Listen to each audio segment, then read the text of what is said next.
صدقہ فطر، جسے فطرانہ بھی کہا جاتا ہے، ہر صاحب استطاعت مسلمان پر واجب ہے، اور اسے عید الفطر کی نماز سے قبل ادا کرنا ضروری ہے۔ اس کا مقصد معاشرے کے نادار افراد کو عید کی خوشیوں میں شامل کرنا اور روزوں میں ہونے والی لغزشوں کا کفارہ ادا کرنا ہے۔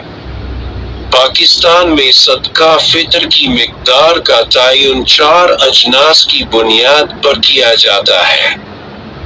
گندم، جو کھجور اور کشمش ہر شخص پر لازم ہے کہ وہ ان میں سے کسی ایک جنس کے مطابق صدقہ فطر ادا کرے، اس کی قیمت کے برابر رقم ادا کرے۔ مفتی منیب الرحمان کے مطابق 2025 میں صدقہ فطر کی کم از کم مقدار 240 روپے فی کس مقرر کی گئی ہے، جو گندم کے حساب سے ہے۔ دیگر اجناس کے حساب سے صدقہ فطر کی مقدار درج ذیل ہے۔ اس ٹیبل میں اب اندازہ لگا سکتا ہے کہ ہر صوبے میں فطرانہ کی مقدار کیا ہے۔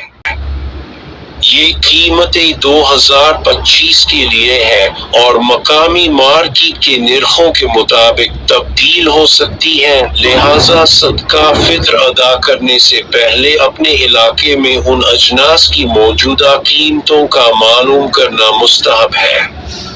مزید معلومات اور تازہ ترین تفصیلات کے لیے اپنے مقامی مسجد متعلقہ مذہبی ادارے سے رابطہ کریں تاکہ اب درست مقدار میں صدقہ فطر ادا کر سکے اور مستحقین تک اس کی بروقت پہنچ یقینی بنا سکے۔